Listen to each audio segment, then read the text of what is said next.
Okay, so good day to everyone here. Today we have with us Assistant Professor Robert Beddor, otherwise known as Bob. This will be the fourth interview of the Redstone Undergraduate Journal and the first one conducted by myself, Vincere Lee, new Managing Editor. I'm joined by our Editor-in-Chief, Qian Qian, to make sure I don't say the wrong things in this interview. And with that, let's begin with a brief summary of our guest today. So Bob joined the philosophy department at the National University of Singapore as a president's assistant professor in 2017 after receiving his PhD in philosophy from Rutgers University in 2016. Before that, he did his undergraduate studies in Brown University. As stated on his website, he works on a cluster of issues in epistemology, philosophy of language, and metaethics. So to begin our interview, let's start with something trite. So how are things going, Bob? What with COVID and all? Have you gotten vaccinated yet? Yeah, gotten vaccinated, so that's great. Things are going pretty well overall. I mean, it's been a complicated time, I think, for everyone, involving a lot of adjustments. And yeah, when COVID started, I was back in the States on a sabbatical on a writing semester, and then things got complicated very quickly. So so that was a bit of an adventure, but overall everything's going pretty well, all things considered. How's everything with you? Oh, pretty good, pretty good. I've gotten my first dose of the vaccine, getting my second dose around when school starts, so just in time. And excellent. Yeah, going good. Currently it's raining a lot in Singapore, so it's very cold, very nice weather. It's unusually cool weather, which is good. Yes. Are you in Singapore now, Bob? No, not at the moment. I'm not. But yeah, I'm in Colorado at the moment. So. Nice. So if I may ask, since you said you went on a writing sabbatical, right? What were you writing about in general terms? So I've got a couple of projects going on at the moment. So some in epistemology, some in kind of metaethics, also some stuff in philosophy of language that's at the intersection of the two. So one of my projects at the moment is kind of on the role of certainty in epistemology. So there's kind of this old tradition in epistemology with Descartes and people like that of wanting to figure out what we can be absolutely certain of. And in more recent times, I think a lot of philosophers have kind of dismissed this Cartesian ideal as naive. They think, oh, we can't have certainty, but we can have knowledge, right? That's a kind of common view in contemporary epistemology. It's like, knowledge is cheap, that's easy to get. Certainty, oh, that's a fool's errand. And I mean, there's something to that, but I do think that's a bit quick.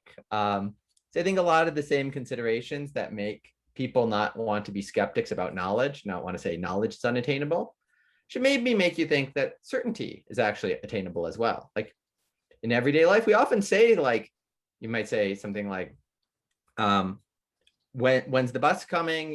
Say, well, I'm sure it's going to be delayed. I just saw, on the app, that it's going to be delayed. Or, is so-and-so in their office? You say, yeah, I'm certain they are. I just saw them.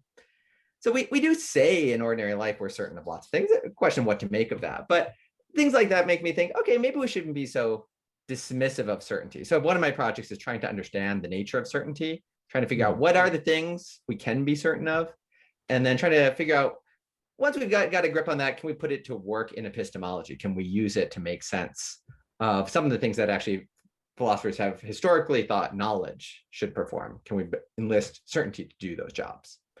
So that's one of my projects. I could go into more details there if you want, or I could talk about some other stuff. Funny you should mention your particular project on certainty, because I did decide to take a look at the works that you've published, and obviously you have published a lot of different topics, right? It would be far beyond this interview to try and go through them all.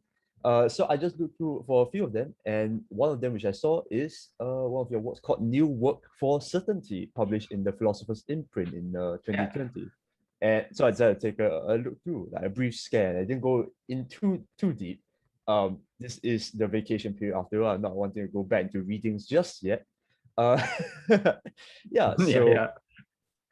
now, we could go through a bit. You can talk about, for example, what in particular, for example, either this essay or more generally your project focuses on, and what insights do you think that you might have gained by the end of it, by the time you have this work has been published? Yeah, I mean, part of the hope is to get just a sense of what certainty is and what are some of the applications of certainty. And so one of the things I'm trying to argue is that some of the things that philosophers have wanted knowledge to do, actually this kind of old-fashioned notion of certainty, if we kind of dust it off and refurbish it a little bit, it's in a good position to do these jobs. So I'll give you just an example of one of the things I've been working on more recently is there's been a bit of discussion in epistemology about the norms of inquiry and like evidence gathering. So like so in everyday life, we all engage in inquiry, we engage in research. As philosophers, we do that. Just, you know, even when you're just asking your friend for some just information, you're engaging in some sort of inquiry. What's the point of that? What's the goal of inquiring? And a common view these days explains this in terms of knowledge. So the goal is to get knowledge. And I think, you know, that's a kind of a natural thought, right? It's a natural thought that, you know, part of the goal of inquiry is to learn the answer, to come to know the answer to the question at issue. But I think there's you can make this argument, and I try to make this argument, that if you think knowledge doesn't require certainty, as a lot of people do, then there are cases where we want more than knowledge when we inquire. We want something like certainty. So, you know, so for example, like suppose here's the kind of case that kind of to motivate that. Suppose you're about to take an exam, and you know it's a history exam. So it's something, there's some question like, you know, when did the Western Roman Empire fall? That you studied a while ago. You're pretty sure you know the answer, but you're not completely certain you know. And the teacher says, okay, it's, you know, I guess this isn't like an official NUS exam because they wouldn't allow this at official NUS exam. But they say, you know, since the last day of class, I'm going to be nice. I'm going to let you review your materials for 5 minutes before the exam starts. I'm going to ask you when the Western Roman Empire fell. And it seems like, so what should you do? It seems like answer is like, well, you've got 5 minutes to kill. You should double check this date. Because even though you're pretty sure you know it, you're not absolutely certain you know it. And that's, I think, a natural intuition. But if you really take very literally this idea that inquiry just aims at knowledge, it's kind of hard to make sense of that. It's like, well, if you do in fact know the answer, what's the point in checking? What's the point in gathering? So this is a kind of argument I try to use to say that at least in some cases, inquiry pushes us to something that's more demanding than just knowledge, something like certainty. That's just kind of one example of an application of this idea. Yeah. In particular, I believe in either that essay or maybe one of your other essays, you wrote about how there's a difference between two kinds of certainty, right? One of them you mentioned is psychological. The second is more, what was it, epistemological or something like that? Mm-hmm. Yeah. Yeah, so I'm thinking there's kind of one sort of certainty, which is just it's basically your degree of belief. It's how confident are you that something's true. And you could be really confident in that sense that something's true, even if it's false, and even if you have no good reason to believe it, right? You know, some people are confident of all sorts of, you know, foolish things. Mm-hmm. But there's another set of certainty, which is like, it's basically like having that degree of confidence on good grounds, roughly. It's, and I think we sometimes pick this difference when we say something like, someone is certain versus saying it is certain that, right? So we say it is certain that, you know, the train's going to arrive at 5 p.m. I think that's natural. There's maybe it can go either way in this. I think it's natural to interpret that as saying there's like good grounds for thinking there's for being certain that it's going to rain at 5 p.m. Or that it's going to arrive at 5 p.m. Sorry. Whereas if you just say something like Fred is certain that the train is going to arrive at 5 p.m. Well, Fred might have good grounds, but Fred might not. So yeah, I think there's a close connection between these two types of certainty, but the connection is probably like something like a normative one. It's right, roughly epistemic certainty, that's having grounds or evidence that would warrant you in being psychologically certain. And so if you're doing what you're supposed to do, epistemically speaking, then you're only psychologically certain if it's epistemically certain, but sometimes people fall short of that. I see, yes. How about for Vincere? Do you have any questions for Bob here? Yeah, I understand that you have like that project about the role of certainty in epistemology is also kind of linked to, is it like the viability of non-cognitivism, which is one of your other clusters of research that you're interested in. So I was just wondering, like what do you think, how would you explain the links between these two projects? Yeah, that's a good question. That's a tough one. So maybe I'll say a little bit just about what the other project is. So the other project is exploring non-cognitivism, which is roughly this idea. So this is an issue in metaethics, and they're kind of one of the big picture questions in metaethics is when we engage in moral discourse. So when we say something is good or bad, right or wrong, are we trying to represent objective facts about the world in much the same way as, if we say something like grass is green, or are we doing something else? And there's some philosophers who have had this idea that, well, when you say something is good or bad or right or wrong, you're not trying to describe objective facts about the world. Rather, you're kind of trying to express your states of approval and disapproval and trying to coordinate with others so that they share those states. So very rough, the simple, I think almost naively simple version of this idea is that, when I say something like stealing is wrong, what I'm doing is I'm expressing disapproval of stealing, and I'm trying to coordinate with you, my audience, trying to get you to share my disapproval. Am I saying it's an objective fact that stealing is wrong? Am I describing some objective property there? Maybe not, is the idea. This is a view it's very controversial. Some philosophers have thought it's kind of hopeless, it's not going to work. Other philosophers have thought it, delivers some various philosophical advantages, so it's worth keeping around. So I'm interested, I'm not sure if the view is right or not, but I'm interested in trying to flesh out the view and seeing whether you can develop a version of it that gets around various objections. So yeah, as far as the connections with my other work, well, so I think they're somewhat separate projects, but there are definitely points of connection.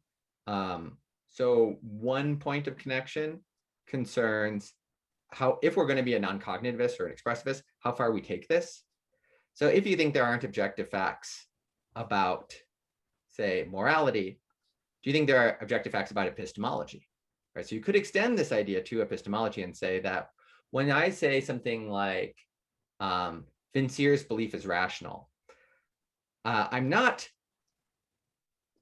stating an objective fact. I'm just expressing approval of Vincere's belief. I'm saying like, good job, expressing my approval for Vincere believing in the way he does, and maybe trying to get other people to share that approval.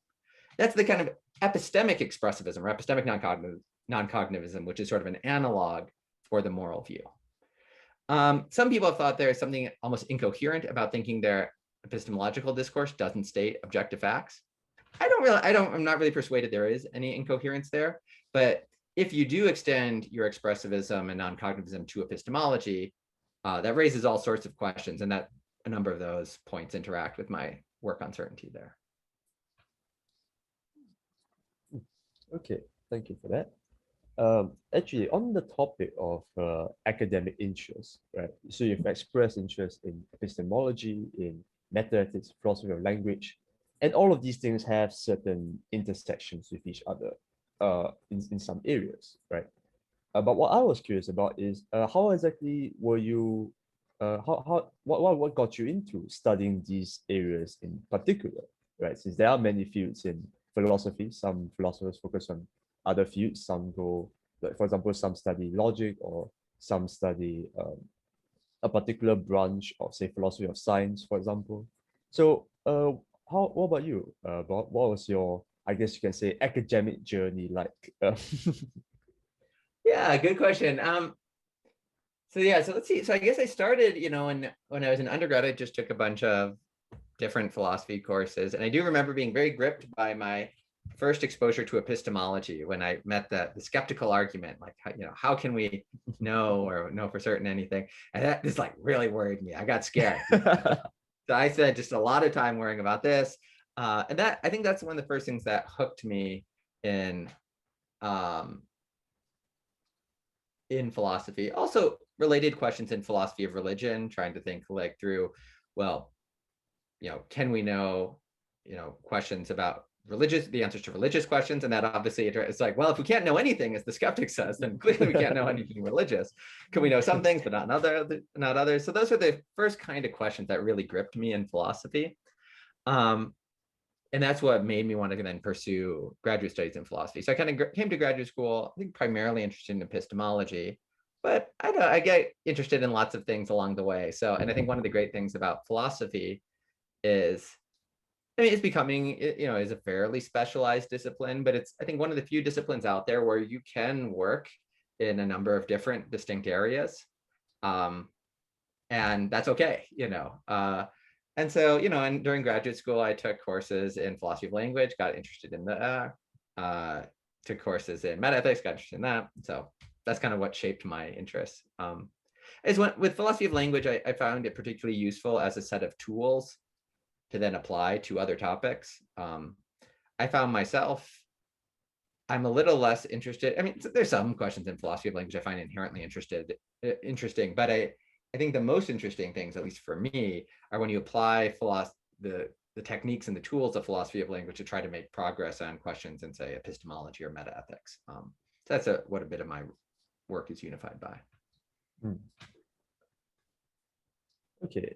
And then if I may ask a bit further, so we've been talking a lot about your research about epistemology, about certainty, but let's find out a bit more about your personal life, right? Since I'm sure it must have been quite a journey to get here, right? So perhaps you could tell us a bit about, for example, what was the route like, for example, right, after you graduated your undergraduate studies, and then getting into work into your graduate studies, and then doing a bunch of, as I've seen on your website, a bunch of conferences, meetings with people, interacting with different philosophers, co-authoring essays, for example, things like that. Yeah, so give us just a brief run through of what was that like for you? Yeah, great question. So let's see. So my trajectory, so I got very interested in philosophy as an undergraduate and just took a lot of courses in it. I wasn't entirely sure whether I wanted to be an academic philosopher or do something else. So I took a couple of years between undergraduate and graduate school. I did this program they have called Teach for America, where basically it's teaching in in my case, it was in an inner city public school at the elementary school level. So I was teaching, 5th graders. So, anywhere from 9 to 13-year-old students, but these were low income schools that weren't very well funded, by the local government. And that was a very challenging experience. I definitely did not want to keep doing that. It was rewarding sometimes, but I've got lots of stories from there. That some of those are, some of them are funny and some of them are just depressing. Let's see what's a good story. Well, they're actually all kind of depressing, actually, now that I think about it. But there's a lot of fighting and stuff. But the one thing that was funny was the year after I left, the school got shut down. And I was like, who knew? I was the glue holding that school together. That's at least what I tell myself. Yeah. But I will say, the first time that I taught, because so much of the experience there was getting kids to just not to stop yelling, to sit in their seats, open a book. And I was like, wow, the first time I taught a college level class, I was like, got through more material in 1 hour than I did in, I think, 2 months. But yeah, I mean, there are rewarding experiences too, when kids would make, gains in their reading, kids watching someone learn how to read. That's obviously very rewarding, but it was a struggle. So anyway, I knew I decided I definitely didn't want to keep doing that.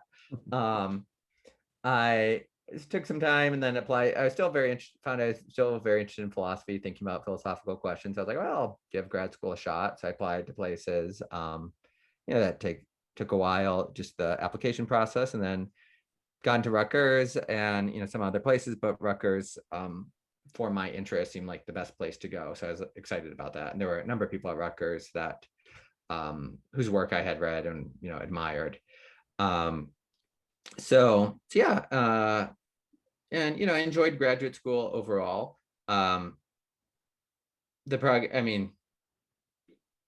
Graduate school is challenging in its own ways, but I found it an enjoyable intellectual experience. And then there's the process of, then applying for jobs, which it's a rather dismal job market out there. It's, kind of if you want a job in academic philosophy, at least, there's only a handful of jobs, and well, more than a handful, but often only a handful of jobs that in your area in a given year. And then there's some jobs that kind of advertise that as open jobs where anyone can apply.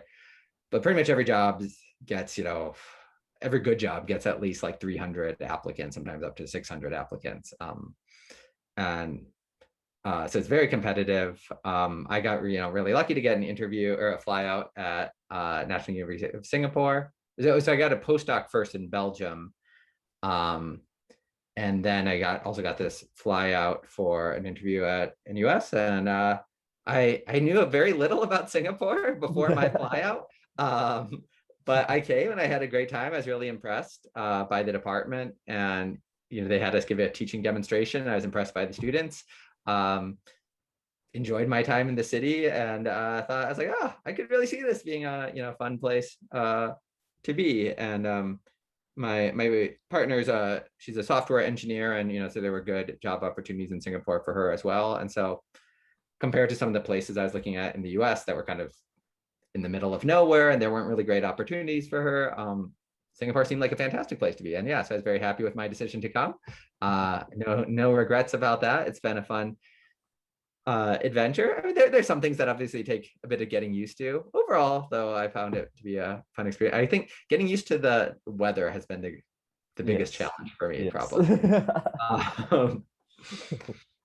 And when you asked the experience of going to conferences and co-authoring and stuff like that. Yeah, so I really enjoy collaborating with other people. I think academia can be a fairly solitary discipline. That's one of the challenges of it. Outside, teaching, you could, if you wanted to, just spend all your time sitting in your study, writing papers. I find that a bit isolating. And so I try to go out of my way to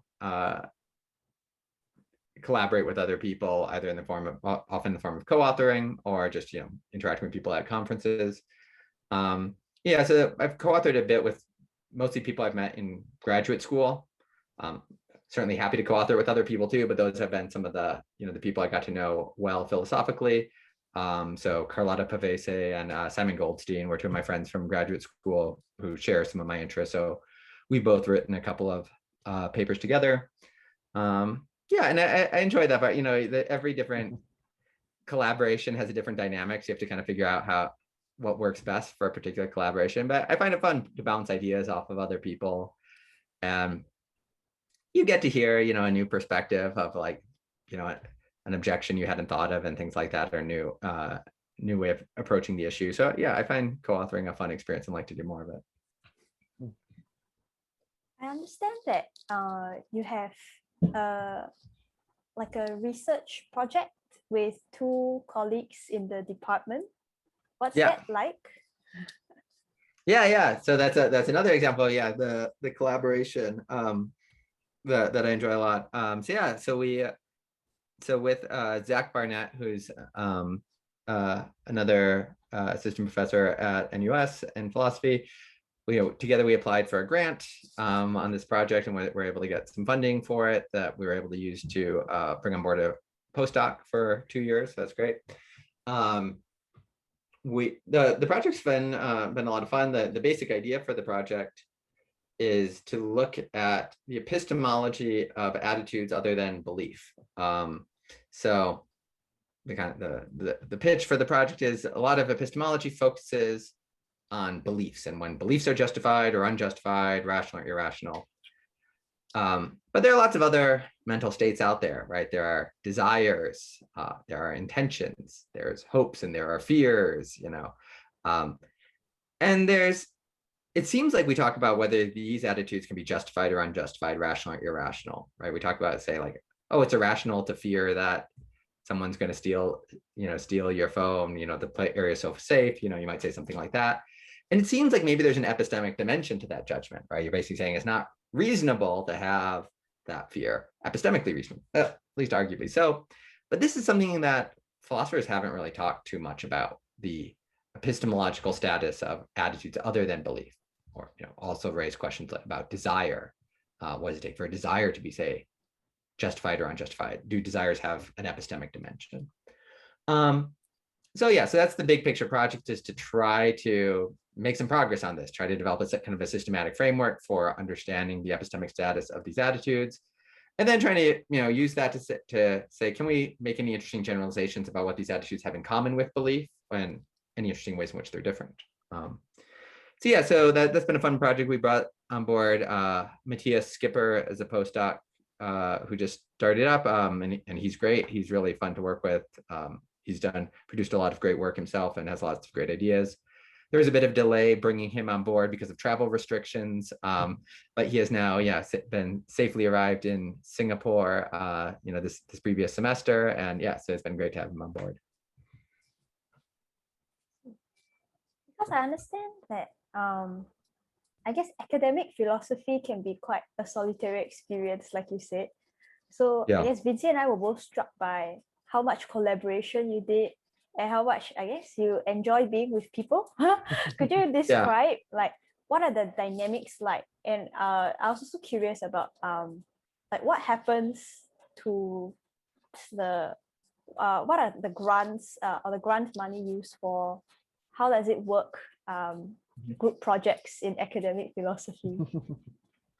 So I mean, I think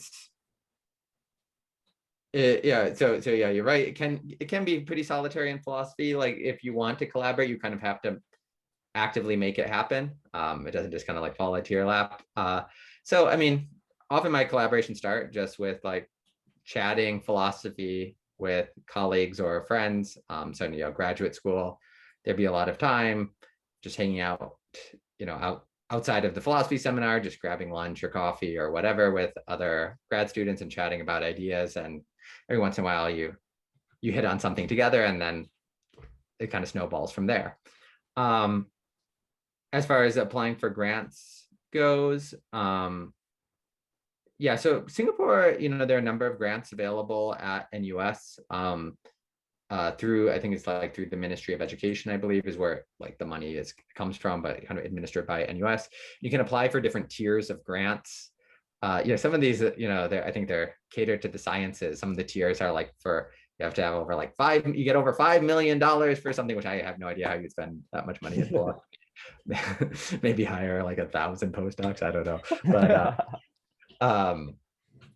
But so we got so Zach and I got the kind of the bottom of the barrel grant, the tier 1 grant, but it's still generous and still enough to bring on board a postdoc. I mean, with the grants, you just have to be very, it's a little, the application process is a little bit tedious. You have to be very specific about what you're going to use all the money for.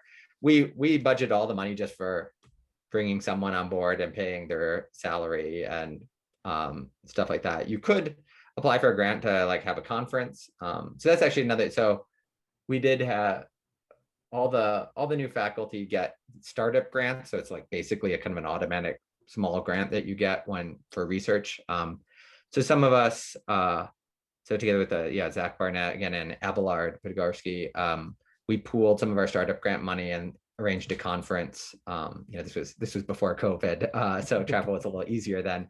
And we flew, people from around the world who worked in epistemology out to NUS, and that was fun because a lot of them had never been to Singapore before. So it was kind of fun to show off, what a good philosophical community we have, and to swap ideas with them. So that's another way of trying to establish collaborations, is by hosting conferences and then attending conferences. I mean, it'll be interesting to see how things change in the current era. There have been a lot more Zoom conferences now, which are a lot cheaper. You don't need to fly anyone anywhere. You can just do this, It does make it, I found a little harder to have some of the, the social dynamics that happen more informally at conferences. So it'll be interesting to see how the future plays out, if it tends to go more the route of Zoom conferences, or if it goes back more to in-person conferences. Well, we'll see. All right. So actually, on the topic of say academic life, right? As an assistant professor, you are both doing your own research, but also supposed to be teaching some modules over the semester. So I was actually wondering for a professor, right? Since there's, at least for my case, like undergraduate, I know that technically speaking, professors are, their first focus is on their research, right? That's what makes them academics. But then they have to balance that out with being essentially forced to, maybe forced is not the right word, but supposed to teach, modules towards undergraduates. So I was wondering for your case, right? How is that balance like between doing your own research and then doing essentially something similar to like a study plan, right? Lesson plans to teach students, all of these things. Yeah. No, it's a good question, and I mean, it is kind of a weird aspect of academia that you basically have two different jobs. One is research and one is teaching. And obviously there are connections between them, right? They're not like they're completely different, but they do involve, very different skill sets. I mean, some of them are transferable, but as there, you have some fantastic researchers who are not great teachers, for example. So, and so that it is a bit of a challenge to try to do an excellent job of both, both research and teaching. Because, if you spend all your time on research, you won't do a good job teaching. You spend all your time teaching, then, well, at least if you have a job with a research component, as many of us do, then you're going to be in trouble when it comes time for tenure and stuff. So yeah, it is a balancing act. I found, definitely one nice thing about the academic calendar is you have a lot of, you have all this vacation time, particularly in the summer months, but also in the winter. And so I think that's the like longest concentrated block of uninterrupted time you have for research. So yeah, I think a lot of people have this idea like, oh, well, so great to be a professor, you get your summers off. Well, yes and no, you get it off, but that's your main time to focus on research projects. I definitely can do some research during the academic year, but it's hard to, and a lot depends on your teaching schedule. So if you're teaching, if I'm teaching a new class that I haven't taught before, that's a lot more time intensive. And then I usually don't have much time for research. Sometimes I'll be able to, like, if I already have a draft of a paper, I can do some polishing, and polishing a paper is a little less kind of mentally time intensive. So you can do that at the same time. But there are definitely some semesters I haven't got much research done. And that's okay, as long as you then spend time over the breaks. I know some people try to arrange their schedule so they have a couple days where they don't have to teach and kind of concentrate all their mental energies to research those days. I think that works well if you can arrange it, but as we don't have a ton of control over our schedule, so there's a lot of luck involved there. Yes, actually, on the subject of teaching, since you taught at both Rutgers as well as in NUS, National University of Singapore, I was wondering, what were your experiences like? What differences were there? Right, because you often hear of this idea that like across countries, especially between, let's say, Western countries and Asian countries, there are a lot of differences in how students act or how the teaching environment is like and things like that. So I was wondering, from your angle, right, since you have perspective teaching in both sort of environments, what differences were there that you found? Yeah, good question. I think so. I was really impressed by the students. I've been very impressed by the students at NUS, and I think the average student at NUS definitely comes a lot more prepared to class than the average student at Rutgers. So I used to do a lot of assignments at Rutgers where it's just kind of like, did you do the basics of the reading or understand, kind of anything? And I think NUS, when I started to do some of those,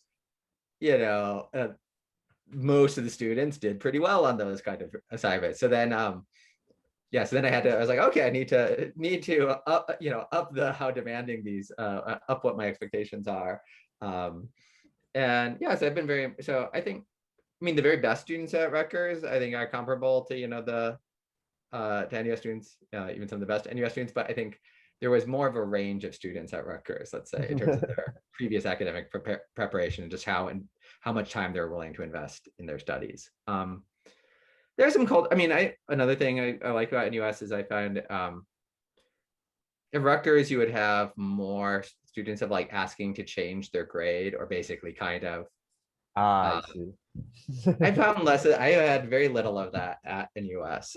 Sometimes there is a little less of, that kind of culture. I think the students at NUS do have high expectations for professors. I think maybe at Rutgers, and this is going to sound like I'm trashing Rutgers today, but I think, the expectations for professors were a bit lower at Rutgers. So I think I've also had to up my own game a bit at NUS. I found,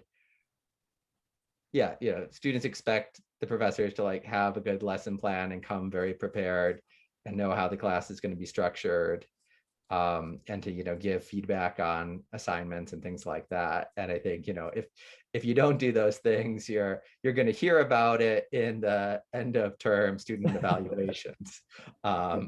So I do, it is. I think students have a slightly higher expectations at NUS maybe, and I think in general I think related to that, the teaching quality at NUS overall is higher than at Rutgers. Again, there are some fantastic teachers at Rutgers, but then some teachers who just don't care. So, whereas I think obviously there's a range of professors at NUS, but I think more people care about undergraduate education at NUS, I found. And how would you describe your pedagogical philosophy, or how has it changed from your time at Rutgers till now in Singapore? Yeah. So a couple things. So I try to, I think one of the things maybe I've always tried to do this a bit, but I think I've definitely tried to do a lot more now, is kind of my goal when teaching philosophy is to get students to actually do philosophy, to think critically about the philosophical issues for themselves and not just kind of summarize a text. There's always going to be some element of understanding what the text say, but then I want students to then engage with the text by coming up with their own arguments, their own positions, their own responses to objections or their own objections. So that's definitely my goal as a teacher, and so I try to emphasize that a lot for example, certainly in the assessment of classes, where I'll have all my classes have an essay component, usually a couple of essays. And one of the big things I emphasize is, well, I want some sort of original contribution. I don't want just summary. I just want, I try to, and I think that is one of the hardest parts of it. I think that's one of the parts that some students struggle with, and it's probably the hardest part of doing philosophy, I think. So that's something I emphasize. And I also try to emphasize that just in class I'll try to pose questions and have students then either in small groups or, just ask the class as a whole, try to ask leading questions, trying to get students to come up with objections or to come up with responses to objections. Try to do philosophy on the fly, as it were. So yeah, and I've definitely I think, and this is something I've done more of as I've gone on, tried to make my classes more interactive. I think I used to, when I first started teaching, I would just kind of ask kind of a general vague question to the class and hope someone answered a question. And then every once in a while someone would answer, but sometimes it would be silence. Yes. And so I've tried to get a little better at asking more structured questions, and also doing kind of small group work, either in breakout rooms on Zoom or in, getting people to talk to their neighbors if it's in a physical class, for 5 minutes or something. And then sometimes I'll join in. And I find that helps get some interaction going there. So that's something I've worked on, and I found I've been pretty pleased. Like most students are, I think at least seem to be pretty willing to do that. They seem pretty willing to engage and talk to the people next to them about things. And then, that can be helpful because sometimes someone will be too shy to ask a question in front of the whole class, but maybe is willing to ask it, in their smaller group.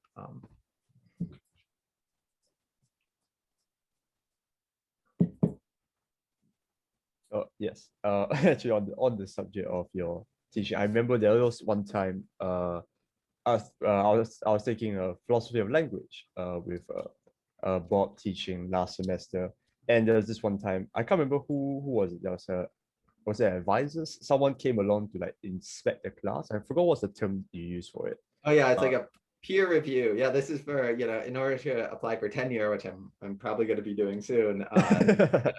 Someone it's like basically peers watching the class, people who have experience teaching and giving their feedback on it. Yeah. So I was then thinking, okay, yes, since you did make it known to us that you were thinking of applying for tenure soon, right? You make yourself look good. We all understand.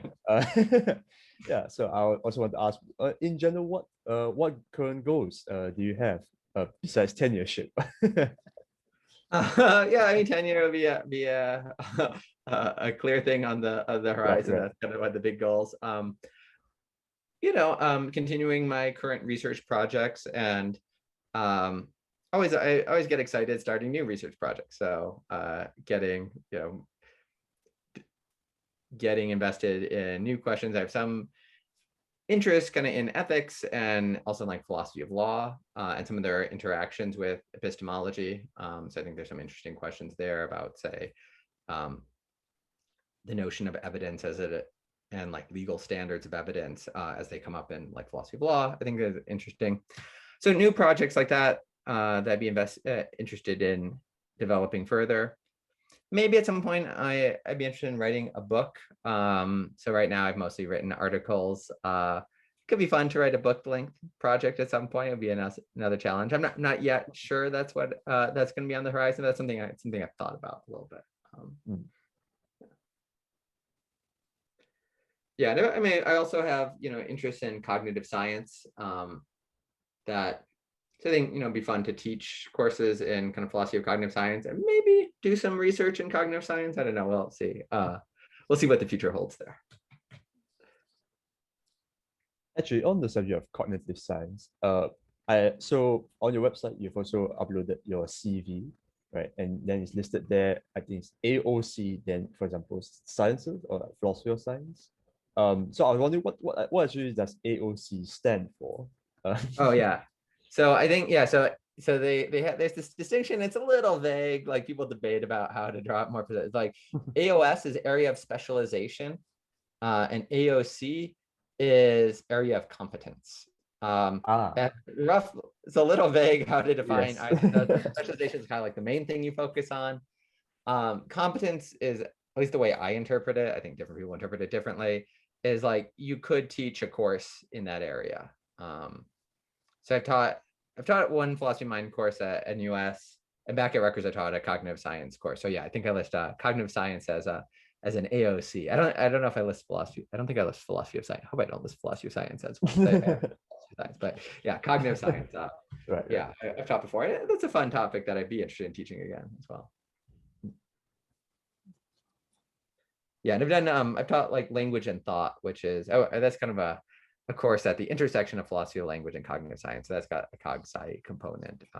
I tried to throw in a little cog sci even into philosophy of language when we did some work on like Chomsky's poverty of the stimulus argument and things like that. Fall into cognitive science, broadly speaking, and stuff on language acquisition.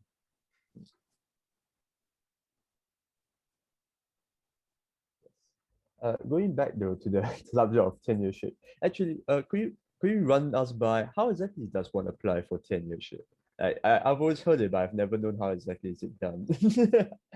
Yeah, it's well, I haven't actually applied yet, so I probably could tell you more about this in a few months' time. But my understanding is the way it works is so the department forms a committee. There are many committees. So the department, you announce your intention to apply for tenure. You say, I hereby wish to go up for tenure.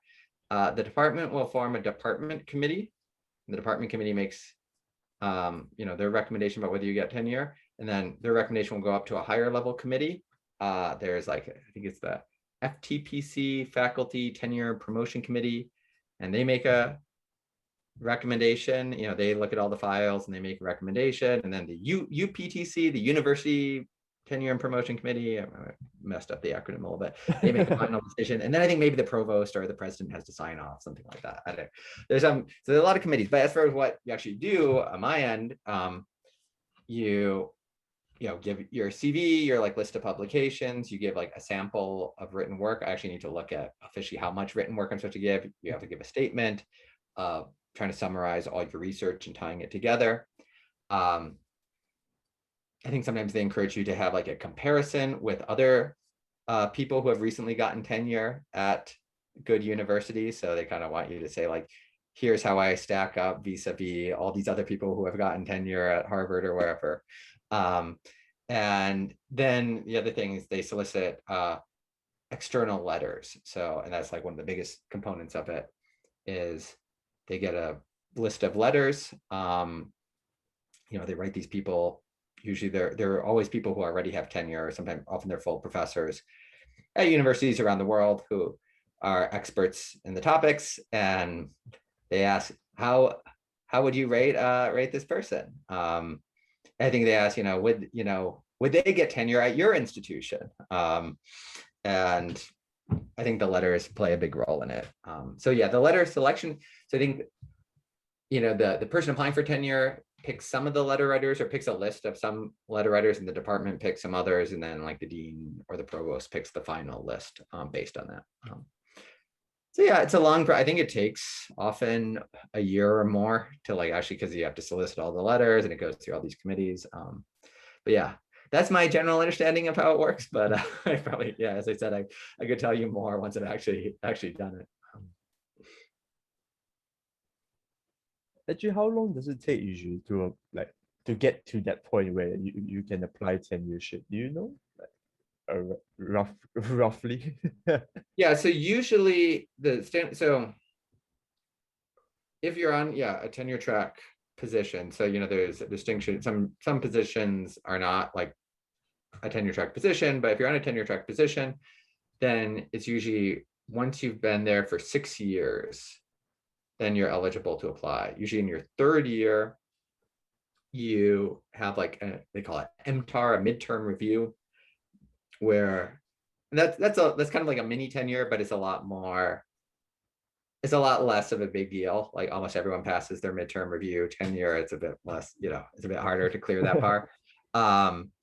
And yeah, so I've done my midterm review for tenure. Yeah, usually it's anytime in your 6th year there you apply.